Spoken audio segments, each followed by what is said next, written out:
Started working at 16, never took a cent, covered my own tuition, bought my first house by myself, and my parents turned around and then sued me for stealing my sister's future. Can you imagine the moment you finally achieve your lifelong dream, buying your very own home, only to have your own parents serve you with a lawsuit demanding 70% of its value? This isn't just a story about money. It's about a betrayal so deep, it shattered everything I thought I knew about family. Look, I'm Amanda, I'm 29, and for as long as I can remember, I've been working my tail off. Since I was 16, I've worked every job imaginable to support myself. I put myself through college, paid off my student loans, and finally saved enough for a down payment on a small house. Getting those keys should have been the proudest moment of my life. Instead, my hands were shaking as I stared at court papers. My own parents were suing me for 70% of my home's value, claiming I had stolen my younger sister, Emma's, future. We grew up in a modest suburb of Minneapolis. My dad, John, worked in insurance, and my mom, Karen, was a part-time receptionist. Then there was me and Emma, 8 years younger. From the outside, we probably looked like any middle-class family, but behind closed doors, money was a constant, simmering tension. Our house was filled with arguments about finances. Bills piled up, and hushed conversations would stop the second I walked into a room.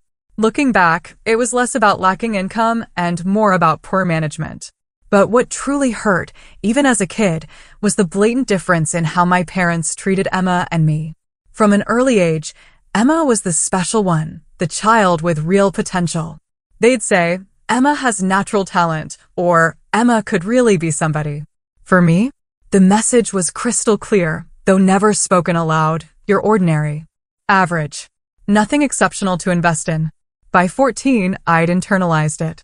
I was the practical one, the responsible one. I started helping our elderly neighbor, Mrs. Peterson, with chores after school. She'd pay me $10 an hour to vacuum, dust, organize her meds. That was my first taste of financial independence. I used it for school supplies, clothes, even a rare ice cream with friends. My parents never asked where these things came from. They just seemed relieved not to provide them. When I turned 16, I got my first real job at Sweet Dreams Bakery. I'd walk there right after school, work until 7:30, then head home to start homework. The owner, Diane, became a true mentor. She taught me everything, not just baking, but customer service, inventory, and most importantly, saving money. The day I got my first paycheck was exciting, but it quickly turned sour. I'd planned to open a savings account, dreaming of college. Instead, my father sat me down. Now that you're earning money, you need to contribute, he said, sliding a calculator towards me. 30% of your earnings comes to us for rent, food, and utilities. I stared in disbelief. But Dad, I'm only 16. I thought I should be saving for college. My mother laughed from the doorway. Amanda, be realistic. With your grades, you'd be better off learning a trade. Besides, Emma will need a college fund. She has a real future ahead of her. That 30% rule stuck. Throughout high school, I never missed a payment, even as I watched Emma get gift after gift: $200 piano lessons every month, ballet classes 3 times a week, a redecorated room with beautiful new furniture while I still had my childhood twin bed. My routine became grueling: school, work, homework until midnight, double shifts on weekends. Summer breaks were spent working full-time instead of enjoying teenage freedom. And if I dared to buy something new for myself? Another new shirt, Amanda? You should be more responsible with your money, my mother would scold, fresh off spending $300 on Emma's special ballet costume. Junior year, I picked up a second job at the local library, telling my parents it was for extra spending money. In reality, it was my secret college fund. It paid less, but offered quiet hours to study during slow periods. My grades actually improved. Mrs. Peterson, who'd become a grandmother to me, noticed my exhaustion. Amanda, dear, you're working yourself to the bone, she said, pouring me hot chocolate. When I explained, tears welled in her eyes. Your parents should be supporting your dreams, not the other way around. She started paying me extra, insisting I put it directly into my college fund. By senior year, I had a 3.8 GPA despite my insane schedule and nearly $8,000 saved for college. My guidance counselor believed in me more than my own family. When acceptance letters arrived, my parents seemed more annoyed than proud. College is expensive, my father warned. Don't come crying to us when you can't afford it. I assured them I wouldn't.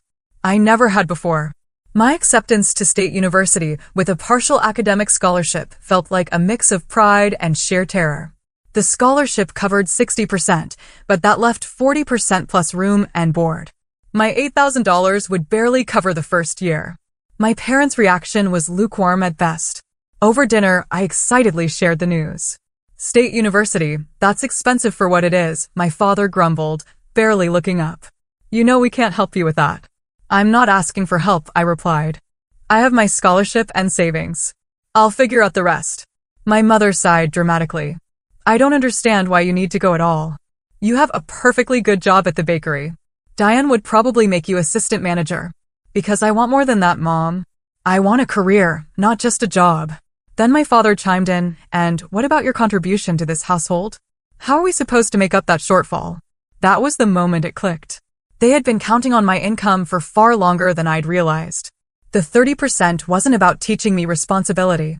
It was about propping up their budget so they could afford Emma's activities. I wasn't a daughter being guided toward independence. I was an income source. I'm sorry, but I'm going to college, I said, surprised by my own firm resolve. I've worked for this opportunity, and I'm taking it. The weeks before I left were filled with cold shoulders and passive-aggressive jabs. My parents acted like I was abandoning the family. Only Emma, at 11, seemed genuinely happy. Move-in day was a solo experience. My parents claimed they couldn't take time off. So, I packed my suitcases and took the bus to campus. My roommate, Jennifer, arrived with her entire family, who set up her side of the room with coordinated bedding, decorative pillows, and family photos. I unpacked my secondhand sheets and a single framed photo of Emma and me in silence. That first night, listening to Jennifer on the phone with her parents, I cried silently into my pillow. Not because I missed my family, but because I realized how abnormal my relationship with them truly was. The financial reality of college hit hard. Even with the scholarship, costs were overwhelming. I found a serving job at a restaurant within my first week. The hours were brutal, 5 p.m. to 11 p.m. on weeknights, straight from classes to work, then studying until early morning. Weekends meant double shifts. Sophomore year, I added a second job as a teaching assistant. Between the two, I covered expenses, though I still had to borrow about $10,000 per year in student loans. My tiny dorm room became my sanctuary and my prison. My desk lamp would burn until 3 or 4 a.m. as I struggled with assignments after exhausting shifts. Cup noodles became my primary food source, not for the cliché, but because they cost less than $1 per meal. I tracked every penny in a meticulous budget spreadsheet, calculating exactly how many hours I needed to work. Jennifer eventually moved out, claiming my late-night studying disrupted her sleep. She was replaced by Jessica, another scholarship student who worked part-time. Jessica understood my situation. My parents help when they can, she explained one night, but there are 5 kids in my family. I'm the first to go to college, so I'm kind of the experiment. At least they support you emotionally, I said, failing to hide my bitterness. Jessica looked at me thoughtfully. Your family situation sounds really toxic, Amanda. Have you ever talked to someone about it? Like a therapist. I laughed. With what time or money? Therapy is a luxury I can't afford. Despite the challenges, I excelled. My finance and business classes felt relevant and practical after years of managing my own meager budget. Professors noticed my work ethic, and one recommended me for a summer internship at Meridian Financial Services after junior year. That internship was a turning point. For the first time, I worked in a professional environment where my contributions were valued. My supervisor, Michael, was impressed. The internship paid more than my restaurant and tea positions combined, giving me a small cushion for senior year. Throughout those college years, communication with my parents was minimal and almost always centered around money. They rarely called to check on my well-being or academic progress. Instead, phone calls usually started casual, then inevitably turned to requests. Emma needs new pointe shoes for ballet. They're $200. The refrigerator broke.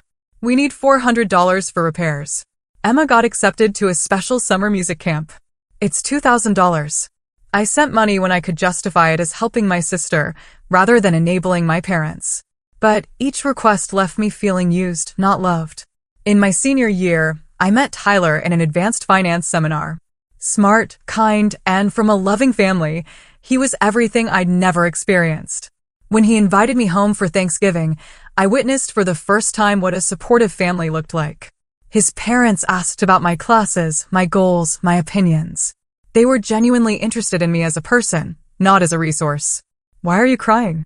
Tyler asked when he found me alone in the guest room that night. "Because I didn't know families could be like yours," I admitted. "I didn't know parents could love their children without conditions." That Thanksgiving weekend changed something fundamental in how I viewed family relationships. I began to understand that what I'd experienced wasn't normal or healthy. And most importantly, I realized I deserved better. I graduated with a bachelor's degree in finance, cum laude honors. No one from my family attended the ceremony. Emma wanted to, but my parents claimed they couldn't afford the 3-hour drive. Michael, my internship supervisor, had offered me a full-time position at Meridian Financial Services. The starting salary of $50,000 felt astronomical after years of scraping by. My first major decision was housing. Most colleagues rented trendy apartments. I opted for a tiny studio in an older building 45 minutes from the office. My rent was only 20% of my take-home pay, allowing me to focus on my next goals, paying off student loans and saving for a house. I created a detailed 5-year plan. My lifestyle remained frugal despite my professional salary. I brought lunch to work, shopped at discount stores, and still used public transportation. Colleagues invited me to happy hours or weekend trips that I declined, knowing each $60 dinner or $300 getaway would delay my goals. Jessica remained my closest friend. Most people our age aren't thinking about retirement accounts or mortgage rates. She laughed one evening as we reviewed my budget over cheap pizza. Most people our age didn't have to pay rent to their parents at 16, I replied. My relationship with Tyler had evolved into something more complicated. He respected my goals, but struggled to understand why I pushed myself so hard. "You deserve to enjoy life now, not just prepare for some future that might never come," he'd argue. "I am enjoying life," I'd insist. Financial security is worth more to me than temporary pleasures. Our different perspectives led to a mutual decision to remain friends. It hurt, but it allowed me to maintain focus. At work, my dedication paid off. Within 18 months, I was promoted to financial analyst, salary jumping to $62,000. I maintained my frugal habits, directing the extra income toward my student loans. By the end of my 3rd year at Meridian, I'd paid off all $40,000 in loans, built an emergency fund of $12,000, and began serious saving for a house down payment. It felt monumental. Yet, I had no one to truly share it with. Throughout this time, my relationship with my family remained strained, almost entirely one-sided. The pattern from college continued, rare communication unless financial needs arose. Emma was now in high school, excelling in music and academics. My parents spoke of her potential with the same reverence. "Emma's piano teacher thinks she could get into Juilliard," my mother announced during one of our infrequent calls.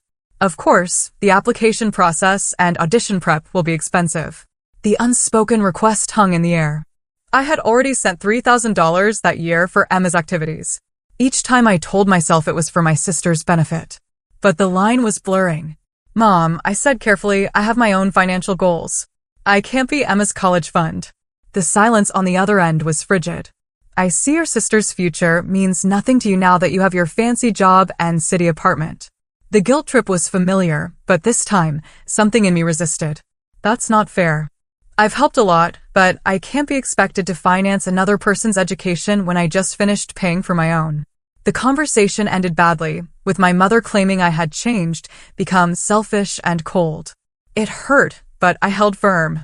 2 weeks later, my father called with a more direct approach. Emma got accepted to Westfield University. Full 4-year tuition is $40,000 per year. We need to know how much you can contribute. Westfield was prestigious, but astronomically expensive. I was stunned by both the assumption and the amount. "Dad, that's over $160,000 total. I don't have that kind of money to give. You make good money now. You could take out a loan to help your sister." That's what family does. The irony hit me hard. Family helps each other when they can. No one helped me with my education. That was different. You were always independent. I wasn't given a choice, I countered. The conversation dissolved into accusations and old resentments. My father hung up after telling me I was breaking my mother's heart with my selfishness. Despite the emotional toll, I remained committed to my financial plan. When Emma herself called to ask about college funding, I took a different approach. I can't pay your tuition, Emma, but I can help you apply for scholarships, look into more affordable schools, and teach you how to manage money so you can be independent, like I had to be. Her response surprised me. I never asked them to put this on you, Amanda. I know how hard you worked for everything you have. That conversation was the first genuine connection I'd felt with my sister in years. We started talking regularly, me serving as a sounding board and advisor rather than a checkbook. I helped her apply for scholarships and financial aid, resulting in a substantial package from a state university comparable to mine. My parents were disappointed, seeing it as settling. They continued to pressure me for contributions, which I earmarked specifically for Emma's textbooks or dorm supplies.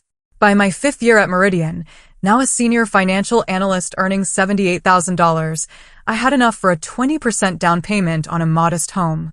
My years of sacrifice and discipline were finally paying off. What I didn't anticipate was how my family would react, or how their reaction would forever change everything. House hunting was both exciting and terrifying. I had specific criteria: small, well-maintained, safe neighborhood, good public transport, under $250,000. My agent, Natalie, was patient. Most first-time buyers your age are looking for condos or continuing to rent, she commented. It's impressive you're in a position to buy a house outright. I smiled, feeling a rare moment of pride. I've been working toward this since I was 16. Finally, we found it. A 1920s bungalow with 2 bedrooms, 1 bath, a small kitchen, and a tiny backyard. At $220,000, it was perfect. Signing the mortgage papers was surreal. The loan officer remarked, "It's unusual to see someone your age with such a solid financial foundation." "I paid off my student loans 3 years ago," I replied, pride swelling in my chest. The day I received the keys, I stood alone in the empty living room, overcome with emotion. This house wasn't just a financial investment, it was psychological. It was tangible proof that I had overcome my upbringing, that I could provide for myself the security my parents never had. Jessica and Tyler helped me move in, bringing housewarming gifts and champagne. We sat on the floor, eating pizza. To Amanda, Jessica toasted, who worked harder than anyone I know to get here. To having roots, Tyler added. Something you deserve more than anyone. After settling in, I decided it was time to invite my family. Naively, I thought seeing my success might make them proud. They arrived on a Saturday afternoon. My father critically eyed the exterior as they walked up the path. "It's small," was his first comment upon entering. "Perfect size for me," I replied, trying to stay positive. My mother walked through the rooms with a faint distaste. "This neighborhood isn't very upscale, is it?" "It's safe and convenient to my office," I explained. Emma, now in her 2nd year of college, seemed genuinely happy. "I think it's awesome, Amanda. You worked so hard for this." I'd prepared lunch, hoping for a pleasant atmosphere. As we sat at my new dining table, conversation was superficial at first. Then, my mother set down her fork and cleared her throat. "Emma has some news she needs to share." Emma looked down at her plate, clearly uncomfortable. I might have to take a break from school next semester." "What? Why?" I asked, concerned. The scholarship I had wasn't renewed, she explained quietly. And my student loan application was denied because of Dad's credit score. "We've had some financial setbacks," my father said defensively. "Medical bills, car repairs, you know how it is." "So, what's the plan?" I asked, already sensing where this was going. "Well," my mother began, her tone shifting to one I knew all too well. "We thought, given your new purchase, that you must be in a very comfortable financial position. I just bought a house. I'm not exactly flush with cash right now, but surely you must have savings left. Or you could take out a home equity loan," my father suggested. "Emma needs about $20,000 for this year." I stared in disbelief. I used all my savings for the down payment, and I am not going to borrow against the house I just bought. "So, you're just going to let your sister drop out of college?" my mother asked, her voice rising. After all we've done for you? The absurdity of her statement left me momentarily speechless. What exactly have you done for me? I've been working and supporting myself since I was 16. I paid for my own education. I bought this house entirely on my own. We raised you, my father said indignantly. We put a roof over your head. A roof I paid rent for as a teenager. I countered. The argument escalated quickly. My parents accused me of being selfish, of forgetting where I came from, of abandoning family in their time of need. I pointed out the years of financial support I had already provided, the lack of support I had received, and the unfairness of expecting me to mortgage my future for Emma. You've always been jealous of the attention Emma received, my mother declared. This is your way of punishing her for being more talented. This has nothing to do with Emma. I insisted. This is about boundaries and reasonable expectations. Emma, who'd been silent, finally spoke up. Please stop fighting. I'll figure something out. I can take a semester off and work full-time. Absolutely not, my mother snapped. You are not throwing away your future because your sister is too selfish to help. I turned to Emma directly. I can help you look into additional scholarship options, or maybe work-study programs. There are alternatives to dropping out or going into massive debt. The only alternative is for you to step up and do the right thing, my father insisted. Family takes care of family. I have been taking care of this family financially since I was a teenager. I said, my patience finally exhausted. I am done being your ATM. My father stood up abruptly. If that's how you feel, then perhaps we need to reconsider what family means. You clearly have the resources to help, but are choosing not to. This house represents years of sacrifice and hard work, I said. I am not jeopardizing that. That house should be helping secure Emma's future, not sitting here as a monument to your selfishness, my mother declared. As they prepared to leave, my father delivered a parting shot that would prove prophetic. This is not over, Amanda. If you won't do the right thing voluntarily, there are other ways to ensure family obligations are met. I assumed it was an empty threat. The kind of dramatic statement my parents often made during arguments. I was wrong. 3 weeks after that disastrous family visit, I received an envelope from the county court.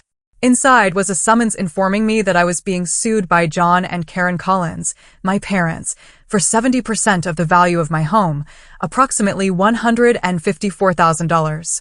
The legal complaint alleged that I had a moral and implied financial obligation to support my sister's education and that my purchase of a home instead constituted financial abandonment and theft of family resources. The document actually used the phrase, stealing her sister's future, to describe my home purchase. I sat on my living room floor, papers scattered around me, unable to process what I was reading. This couldn't be real.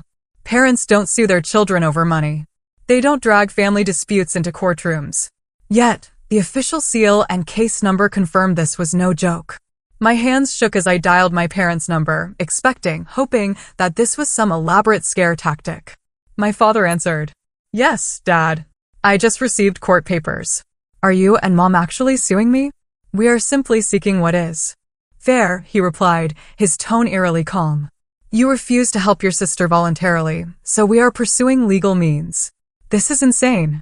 You cannot possibly think a court will force me to give you my house money. Our lawyer thinks we have a case based on family obligation and implied contract.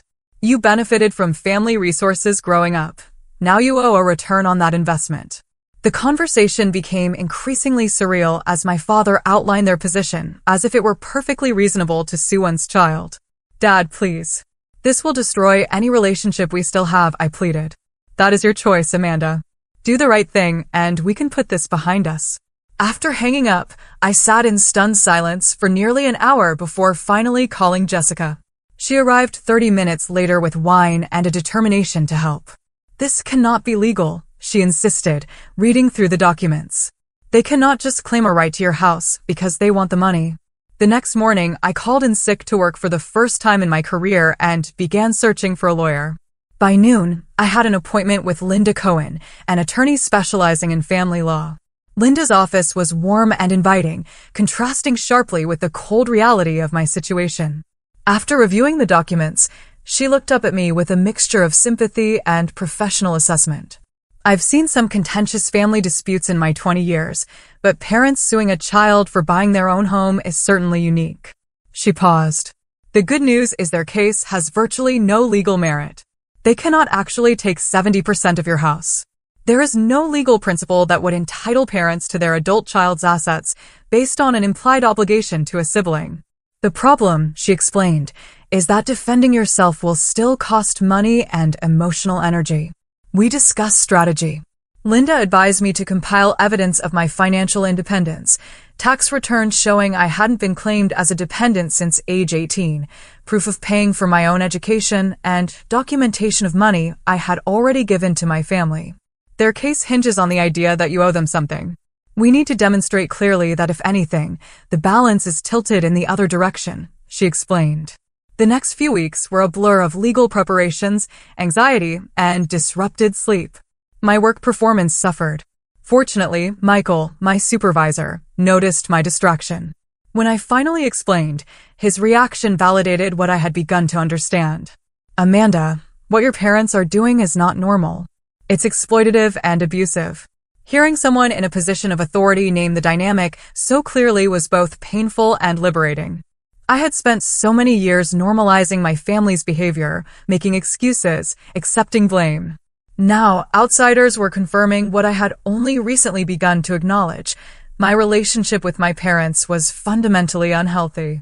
Support came from unexpected places. Colleagues offered encouragement. Neighbors brought meals. Even Tyler, despite our complicated history, became a steady presence, helping me organize financial records and providing emotional support. Jessica suggested therapy. This is trauma, Amanda. You need professional support. I found Dr. Russell, a therapist specializing in family estrangement and financial abuse, who offered sliding scale fees. Our sessions helped me recognize patterns of manipulation and begin to unravel the guilt that had been instilled in me since childhood. Your parents created a narrative where your role was to provide, not to be provided for, Dr. Russell explained. Children are not supposed to be financial assets to their parents. That reverses the natural order of nurturing. As the court date approached, I received an unexpected phone call from Emma. We hadn't spoken since the disastrous lunch. Amanda, I just found out about the lawsuit, she said, her voice shaking. I had no idea they were doing this. I never asked them to sue you. You didn't know? I asked, surprised. No, I would never want this. I am so sorry they're putting you through this. Her call reinforced Linda's advice. Separate my feelings about Emma from my feelings about my parents. Emma was as much a victim of their dysfunctional expectations as I was, just in a different way. The lawsuit consumed my thoughts and invaded my dreams. I had nightmares about becoming homeless, about judges ordering me to hand over my house keys. During waking hours, I obsessively checked my bank accounts. Linda reassured me repeatedly that such an outcome was extremely unlikely. The law simply doesn't work the way your parents think it does, she explained. Parents cannot force adult children to pay for their siblings' education, no matter how much they believe it's morally right. Still, the mere existence of the lawsuit felt like a profound violation. The home that should have represented security and achievement had become a source of anxiety and conflict. The parents who should have celebrated my milestone were attempting to take it from me. As we prepared for court, Linda helped me gather evidence of financial contributions I had already made. Bank statements showed transfers totaling over $15,000 over the past decade. Emma even provided a written statement confirming she had not asked for or expected my financial support. We have a strong case, factually and legally, Linda assured me the night before. Try to get some rest. Rest, however, proved elusive. I kept contemplating facing my parents across a courtroom, our private family dysfunction on public display. The final severance of what little connection remained felt both inevitable and devastating. The county courthouse was an imposing stone building designed to intimidate. I arrived early with Linda, dressed in a conservative navy suit, hoping to project a confidence I didn't feel. We set up at the defendant's table. Remember, speak only when addressed by the judge, Linda reminded me. Let me handle the arguments. If you need to respond, write it down. My parents arrived with their attorney, a thin man with wire-rimmed glasses and a perpetual frown. They didn't acknowledge me. My mother stared straight ahead while my father whispered to their lawyer. The physical proximity yet emotional distance created a surreal atmosphere. Judge Harriet Wilson entered the courtroom, a woman in her 60s with silver hair and an expression that suggested she'd seen everything. "I have been on the bench for 17 years, she began, looking over her reading glasses at both parties, and I must say, this is one of the more unusual family disputes I have encountered." She turned to my parents. "Mr. and Mrs. Collins, you are suing your daughter for 70% of the value of her home to pay for your younger daughter's college education. Is that correct?" My parents' lawyer stood. "Yes, Your Honor. My clients believe their elder daughter has a moral obligation to support her sister's education, particularly given the family's financial contributions to her upbringing." Judge Wilson's expression remained neutral, but her tone sharpened. "Moral obligations and legal obligations are not always the same thing, Counselor. Please explain the legal basis for your claim." What followed was a tortuous argument about implied family contracts and conditional support during minority. The lawyer claimed that by accepting parental support as a child, I had implicitly agreed to a reciprocal obligation to support my sister.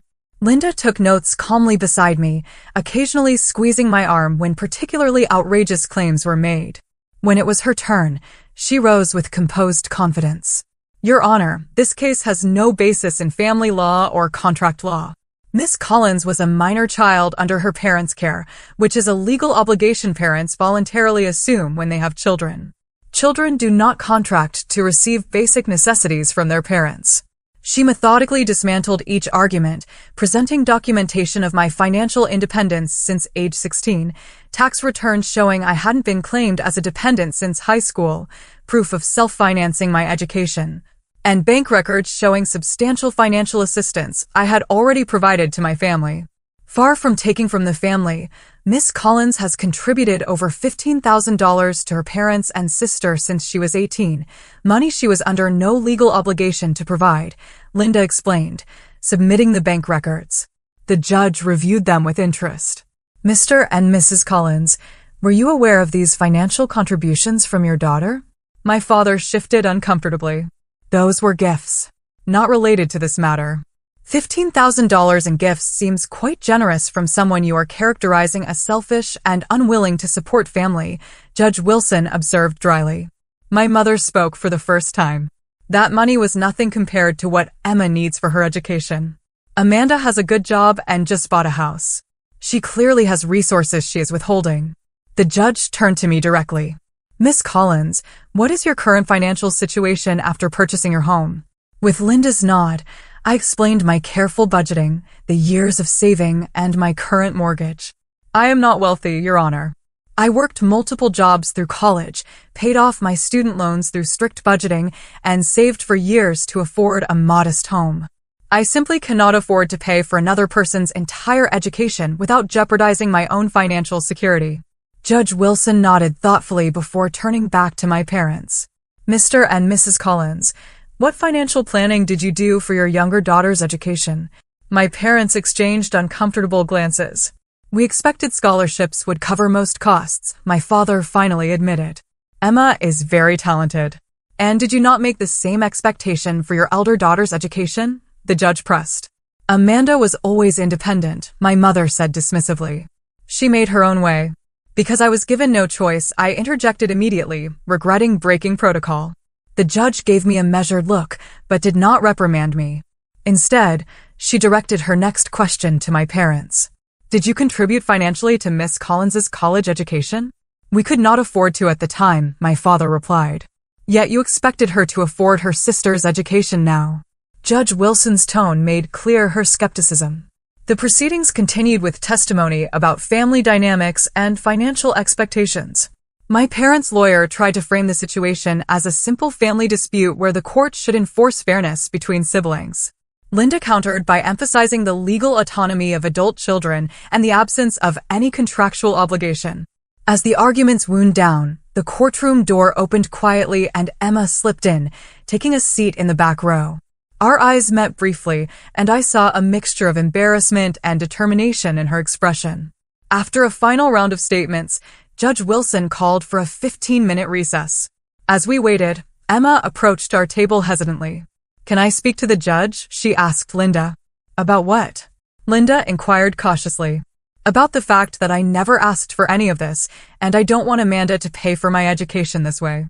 Linda explained that the judge might not allow additional testimony at this stage, but advised Emma to stay close.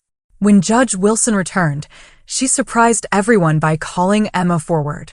I understand you are Emma Collins, the younger sister whose education is at the center of this dispute. Do you wish to make a statement to the court? Emma stood nervously at the center of the courtroom. Yes, Your Honor. I want to make clear that I never asked my parents to sue my sister. I didn't know about this lawsuit until recently. I would never want Amanda to be forced to pay for my education, especially not by giving up her home that she worked so hard to buy. My mother made a small noise of protest, which the judge silenced with a stern look.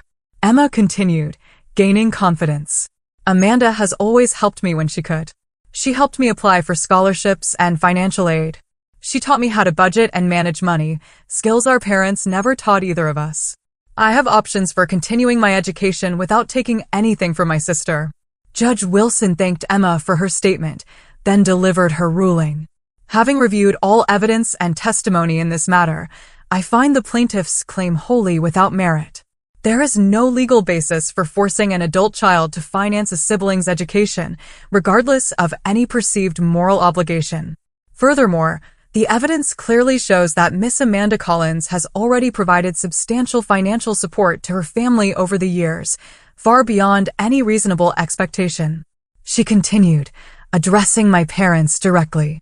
Mr. and Mrs. Collins, the court is troubled by your apparent different treatment of your daughters. You seem to have expected financial independence from one while assuming ongoing support for the other. This is not a matter for legal remedy, but rather family counseling. The judge dismissed the case and, in a final unexpected move, ordered my parents to pay my legal fees, stating that their lawsuit was frivolous and potentially vexatious. As the courtroom began to clear, I remained seated, overwhelmed by the finality of what had just occurred. The legal battle was over, but the emotional damage felt irreparable. My parents left without speaking to me, their rigid backs and quickened pace conveying their anger at the outcome. Emma approached tentatively. Amanda, I am so sorry about all of this. It's not your fault, I assured her. Can we talk? Maybe get coffee or something? I nodded, not trusting myself to speak further. Whatever came next in our family relationships, nothing would ever be the same again. The lawsuit had forced a confrontation with decades of dysfunction that could no longer be ignored or excused. As Linda gathered our materials, she offered a gentle observation. Family estrangement is painful, Amanda, but sometimes it is necessary for healing to begin. You have legally established your right to boundaries. Now you can start the process of emotional boundaries as well.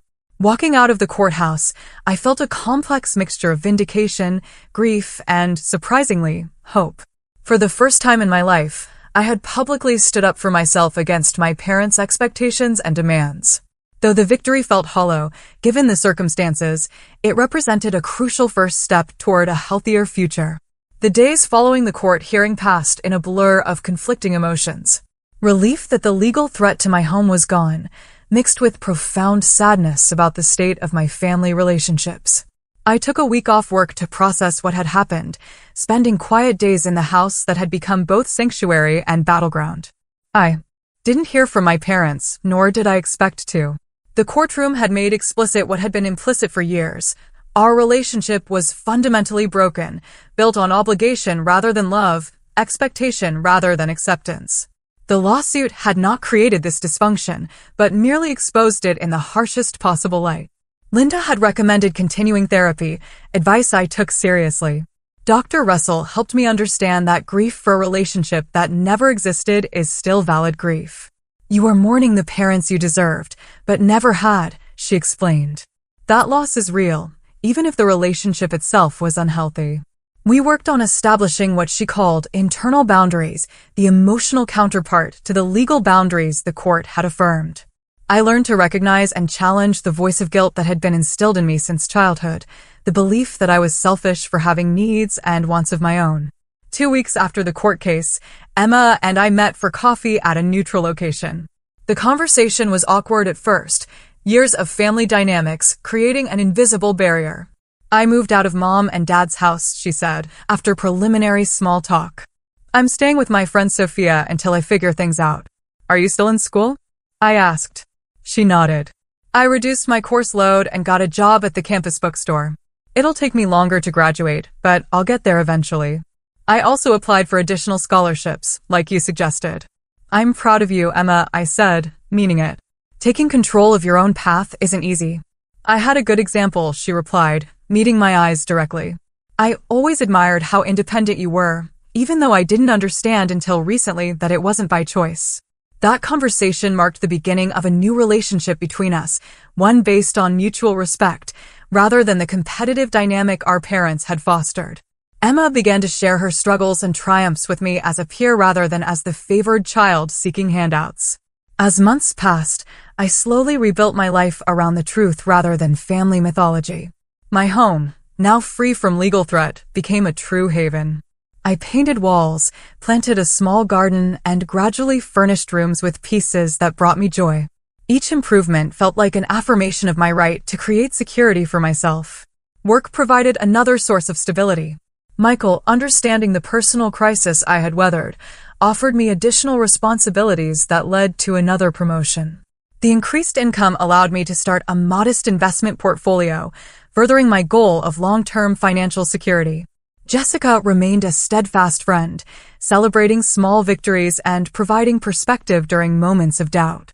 You know what amazes me most about you, she said during a Saturday spent helping me install kitchen shelves. Your capacity for joy despite everything. You never became bitter.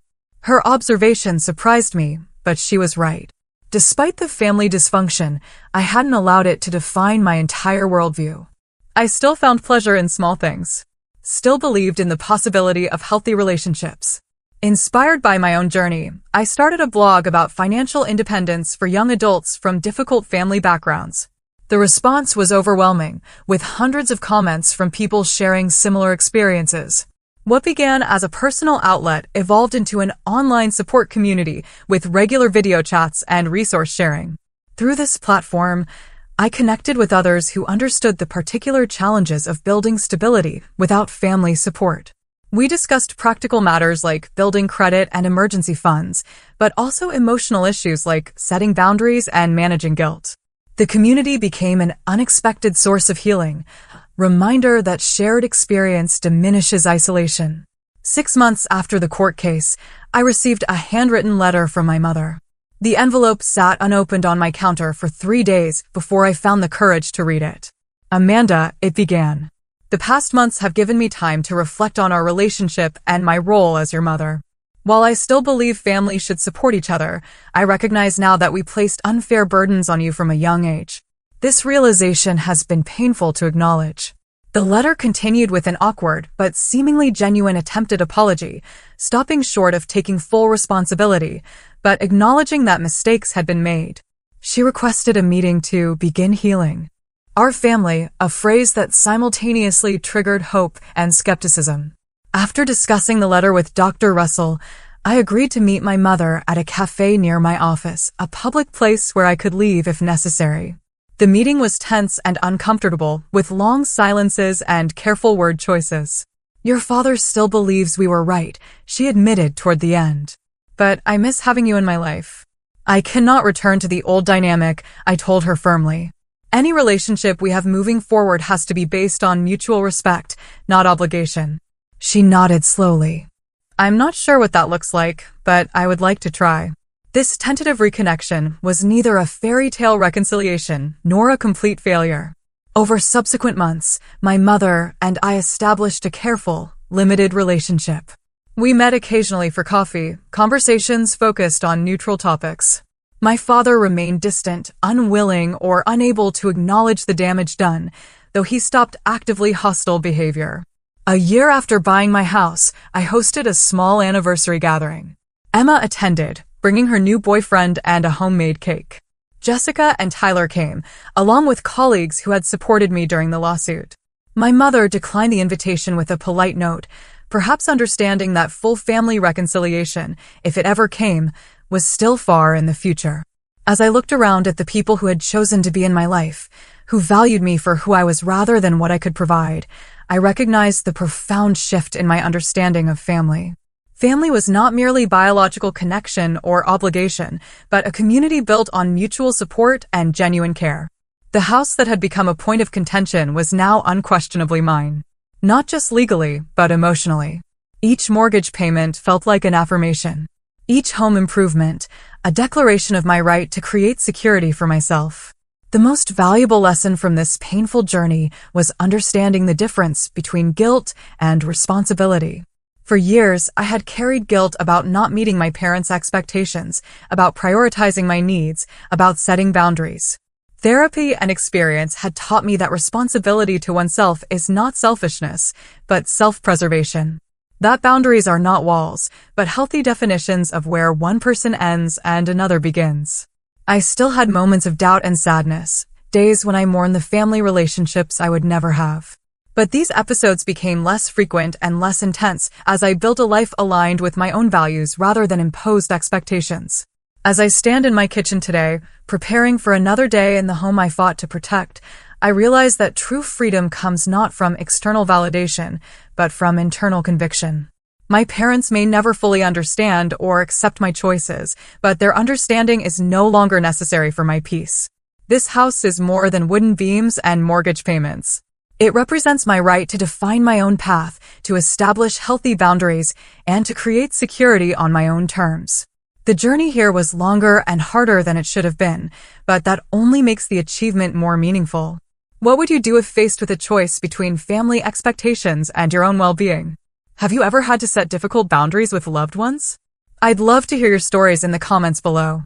And if this resonated with you, please like, subscribe, and share with others who might need to hear that standing up for yourself is not selfish, but necessary.